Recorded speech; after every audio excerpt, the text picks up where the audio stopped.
नमस्कार, Amar Ujala the bonus में आप सभी का बहुत बहुत स्वागत है। मैं हूं आपका दोस्त हर्ष शर्मा और एक बार फिर हम लोग आईपीओ का ये सेक्शन आप लोगों के लिए लेकर आए हैं और इसमें हर बार की तरह हमारी मदद करने के लिए आस्था मैम जुड़ रही है। मैम गुड मॉर्निंग, बहुत बहुत धन्यवाद अपना कीमती समय देने के लिए। Thank you, Harsh, for calling me on the show. Or good morning to everyone. सब में हम लोग बेसिकली 3 आईपीओ में जो है इस सेक्शन में कवर करेंगे। तो सबसे पहले हम लोग मणिपाल हेल्थ एंटरप्राइजेस की बात कर लेते हैं और इसका आज जो है लास्ट डे है। किस तरीके के सब्सक्रिप्शन रुझान देखने को मिल रहे हैं वो एक बार स्क्रीन पर लेके आते हैं। आप देखिए क्वालिफाइड इंस्टीट्यूशनल बायर जो है 1 गुना के आसपास जो है होता देखने को मिला है। यहाँ पर टोटल ओवरऑल सब्सक्रिप्शन देखें तो भी यहाँ पर आप देखेंगे 1x और रिटेल का पार्टिसिपेशन भी देखेंगे तो भी 1x है। ग्रे मार्केट प्रीमियम क्या कह रहा है वो एक बार स्क्रीन पर लेकर आते हैं अगली प्लेट। और ग्रे मार्केट प्रीमियम को देखेंगे यहाँ पर तो आपको देखने को मिलेगा बहुत ही ठंडा रिस्पॉन्स है। एक बार अगली प्लेट हम लोग फायर कर देते हैं। यहाँ पर आप देखिए 4 रुपए के आसपास है यहाँ पर, यानी कि अपर प्राइस बैंड जो है 590 रुपए, लिस्टिंग प्राइस जो है वो 594 रुपीज, करीब करीब आधा % से ज्यादा के आसपास की लिस्टिंग की संभावना। मैम क्या करना चाहिए मणिपाल हेल्थ एंटरप्राइजेज में निवेशकों को? देखिए, मणिपाल हेल्थ एंटरप्राइजेस की बात करें तो ये अमंग इंडिया का one of the largest hospital by network आता है in the terms of bed capacity की। अगर हम बात करें मल्टी स्पेशलिटी हॉस्पिटल है और जिस तरह से देखें तो जो इनके कुछ एक पैरामीटर्स हैं like average length of stay या फिर ऑक्यूपेंसी की हम बात करें तो वो बिलो 70% है। एवरेज लेंथ ऑफ स्टे इनका 3 डेज के आसपास है और जो इनका एवरेज रेवेन्यू पर ऑक्यूपाइड बेड है वो लगभग 66,000 68,000 के आसपास आता है। तो जो ये कुछ रेशियोज मैंने यहाँ पे क्यों बातचीत की, क्योंकि ये रेशियोज काफी इंपॉर्टेंट हो जाते हैं जब आप एक हॉस्पिटल को दूसरे हॉस्पिटल से कंपेयर करते हैं। तो इन सब पैरामीटर्स पे ये ठीक ठाक है। एवरेज लेंथ ऑफ स्टे इतना कम है। अब देखिए ब्रांड क्योंकि काफी स्ट्रॉन्ग है, हम सब जानते हैं मणिपाल एक अपने आप में बड़ा ब्रांड है, तो वो एक रीजन है कि यहाँ पे थोड़ा सा ट्रैक्शन हमें देखने को मिल सकता है। तो सलाह यही रहेगी कि अगर आप लंबी अवधि के यहाँ पे निवेशक है, क्योंकि ये जो पैसा उठा रहे हैं उससे ये डेट रिपेमेंट करेंगे जिससे कि इनके फाइनेंशियल्स में हमें एक प्रॉफिटेबिलिटी में स्ट्रेंथ देखने को मिल सकती है गोइंग फॉरवर्ड। तो ये किस तरह से पूरा ये फिनोमिना निकल के आएगा ये देखने की बात है। तो लंबी अवधि के लिए अगर इसमें इन्वेस्ट करना हो, सब्सक्राइब करना हो तो करिए। जहां तक लिस्टिंग गेन की बात है, मुझे नहीं लगता कि वैल्यूएशन कुछ बहुत ज्यादा यहाँ पे कंफर्टेबल है जिसकी वजह से कुछ बहुत बड़े गेन हमें देखने को मिले। तो माइल्ड पॉजिटिव लिस्टिंग गेन हो सकते हैं, छोटा मोटा कुछ गेन हो सकता है। बाकी मेनली इसमें अगर लंबी अवधि का व्यू है तो उस हिसाब से करें और नहीं है तो चाहे तो बाद में जब लिस्ट हो तो सेकेंडरी मार्केट में भी ले सकते हैं जब तक इनके नतीजे भी आ जाएंगे और किस तरह से आईपीओ प्रोसीड ये यूज करते हैं वो भी देखने में आ जाएगा। तो यहाँ पे साफ रहा है, अगर छोटा मोटा लिस्टिंग गेन में सेटिस्फाई होते हैं तो लगाइए, नहीं तो मेन यहाँ पे व्यू लंबी अवधि का ही रख के चलिए। ठीक है, तो लॉन्ग टर्म का व्यू मैम लेके चल रही है, बता रही है यहाँ पे दर्शकों को जो है राय निकल कर यही आ रही है उनके लिए। अब हम लोग अगले आईपीओ की तरफ बढ़ते हैं, जूनिपर ग्रीन एनर्जी आईपीओ को लेकर। भारत की top 10 renewable energy independent power producer में कंपनी शामिल है। सोलर हो या विंड हो या विंड सोलर हाइब्रिड हो, और इसके अलावा FDRE जैसे जो प्रोजेक्ट्स होते हैं उसमें कंपनी की अच्छी खासी मौजूदगी है यहाँ पर। और अगर आप देखें तो 100 मेगावाट तक के मार्च 2020 से यहाँ पर जो है लगातार कंपनी तेजी से आगे बढ़ रही है और अब 2026 तक जो है अगर आप देखेंगे तो पोर्टफोलियो में 7,910 मेगावाट तक जो है यहाँ तक पहुँच चुकी है। अब हम लोग आगे बढ़ते हैं यहाँ पर और आपको बताते हैं डेट्स और प्राइस बैंड इंपॉर्टेंट। यहाँ पे आज है सेकंड डे, 214 से लेकर 225 तक का यहाँ पे प्राइस बैंड है। एक लॉट में 66 शेयर्स होंगे। टोटल इशू साइज अगर आप देखेंगे तो 8 करोड़ के जो है शेयर्स का, यानी कि ओवरऑल 1800 करोड़ के आसपास का पूरी तरीके से फ्रेश है। फाइनेंशियल्स को अगर आप देखना चाहेंगे तो आपके सामने स्क्रीन पर लेकर आते हैं। यहाँ पे फाइनेंशियल्स टोटल इनकम की बात करेंगे 2024, 25, 26 साल दर साल के हिसाब से बढ़ रही है। प्रॉफिट आफ्टर टैक्स की बात करेंगे, एक आपको स्टैग्नेंट स्थिति दिखाएगा यहाँ पर। एबिटा की बात करेंगे तो एबिटा में लगातार बढ़ोतरी आपको देखने को मिलेगी साल दर साल के हिसाब से, लेकिन हाँ बोरोइंग भी जो है वो काफ़ी बढ़ती हुई दिख रही है, 12,920 करोड़ के आसपास की है। कंपनी को अगर हम लोग अभी ग्रे मार्केट प्रीमियम के आपके सामने रखें तो 7 रुपये के आसपास है। प्राइस बैंड जो है पर प्राइस बैंड 225, उसके हिसाब से 232 का लिस्टिंग प्राइस दिख रहा है। अभी 3% के आसपास की लिस्टिंग दिख रही है। मैम बड़े बड़े यहाँ पर कंपनी के ग्राहक NHPC से लेकर SGVN और भी कई NTPC जैसे बड़े नाम है। मैम किस तरीके से देखना चाहिए इस आईपीओ को?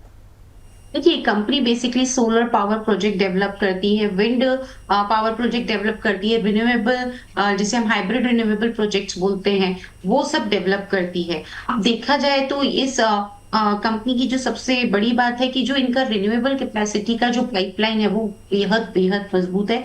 जहां तक मुझे ध्यान आता है लगभग इनका 7,910 मेगावाट का इनका टोटल पोर्टफोलियो कैपेसिटी है। तो ये जो पाइपलाइन है ये काफी बढ़िया रेवेन्यू विजिबिलिटी दिखाता है। और दूसरी तरफ एक चीज और अच्छी है कि यहाँ पे प्रिडिक्टेबल कैश फ्लोज रहते हैं इस बिजनेस में। क्यों?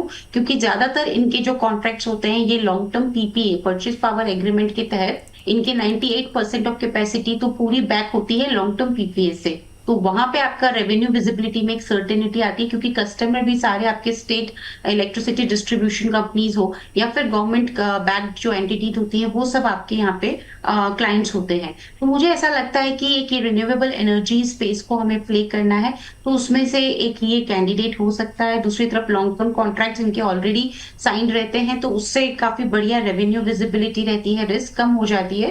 पर जैसा हम जानते हैं कि ये स्पेस में अब काफी ज्यादा यहाँ पे प्लेयर्स निकल के आ रहे हैं, तो कुछ बहुत ज्यादा जिसे कहते हैं कि बहुत बड़ा प्रीमियम लिस्टिंग तो हम यहाँ पे नहीं बोल पाएंगे कि बहुत बड़े बड़े गेन हो जाएंगे, लेकिन यहाँ पे भी लिमिटेड लिस्टिंग गेन और लंबी अवधि के लिए लगाने की सलाह। ठीक है मैम, यहाँ पर भी देखिए जो है सीमित लिस्टिंग और लंबी लॉन्ग टर्म के हिसाब से जो है मैम की सलाह निकल कर आ रही है। अब हम लोग आखिरी आईपीओ की बात करते हैं एमवी इलेक्ट्रो सिस्टम लिमिटेड की। यहाँ पर कंपनी रेलवे सेक्टर के लिए electricals, power, electronics equipments company बनाती है यहाँ पे।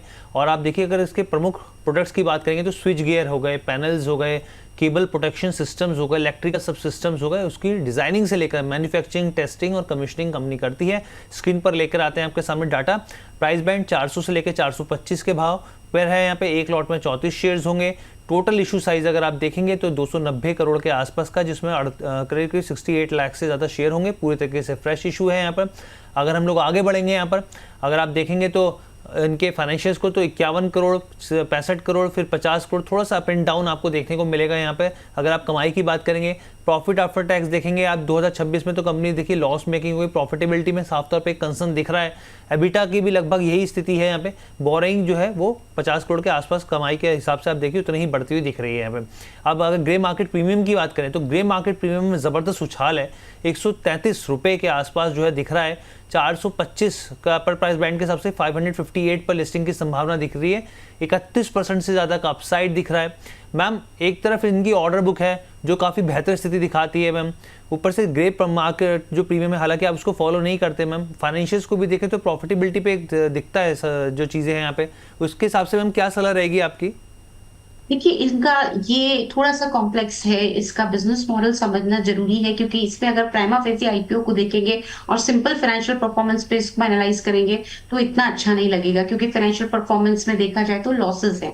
लेकिन इसका बिजनेस मॉडल समझिए कि ये क्या बना रहा है। ये क्या बनाता है? ये रेलवे प्रोपल्शन सिस्टम्स बनाता है, ये railway control, train control systems बनाता है। अब ये रेलवे प्रोपल्शन सिस्टम क्या होते हैं? ये पूरा एक तरह से रेलवे की ऐसी चीज बनाता है जो पूरा ब्रेन और मसल रेलवे का, जैसे हम बोल सकते हैं, वो बनाता है। ये पूरा प्रोपल्शन सिस्टम पूरा रेलवे के मूवमेंट को यहाँ पे कंट्रोल करने के काम में आता है। इसी तरह से ट्रेन कंट्रोल सिस्टम आपकी रेलवे की स्पीड को मेंटेन करने में आता है। तो ये जो बना रहे हैं प्रोडक्ट्स, ये बेसिकली देखा जाए तो एकदम टेक्नोलॉजी इंटेंसिव प्रोडक्ट्स है। ये एक नॉर्मल सप्लायर ऑफ रेलवे में ये कैटेगरी नहीं आती है। ये एक टेक्नोलॉजी इंटेंसिव प्रोडक्ट्स ये लोग बना रहे हैं, जहाँ पे हाई एंट्री बैरियर्स हैं। इस इंडस्ट्री में देखा जाए तो हर किसी जने को ये बिजनेस बनाने में एकदम से महारत हासिल नहीं होती है, उसके लिए समय लगता है। तो इसका जो मेन अट्रैक्शन है वो क्या है कि ये जो प्रोडक्ट बनाते हैं वो है, और हाई एंड प्रोडक्ट ये लोग बनाते हैं और काफी क्रिटिकल प्रोडक्ट्स ये बनाते हैं।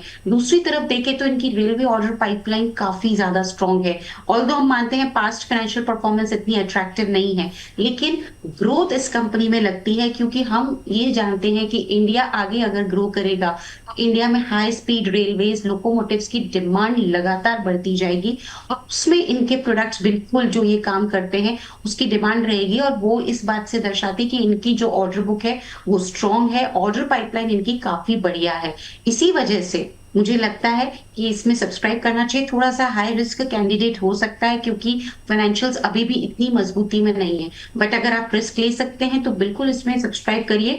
मुझे लगता है on the basis of business model जिस बिज़नेस में ये कंपनी है और जिस तरह की इंडिया में अब डिमांड निकल के आएगी और जो ग्रोथ प्रोस्पेक्ट्स है वो मुझे काफ़ी ज़्यादा स्ट्रॉन्ग लग रहे हैं क्योंकि एक तरह से ये निश बिज़नेस में है और इस वजह से मुझे लगता है कि इसमें लिस्टिंग पे भी गेन होना चाहिए और लंबी अवधि में रखेंगे तो ऑफ कोर्स इसमें और रिटर्न्स हमें देखने को मिलेंगे।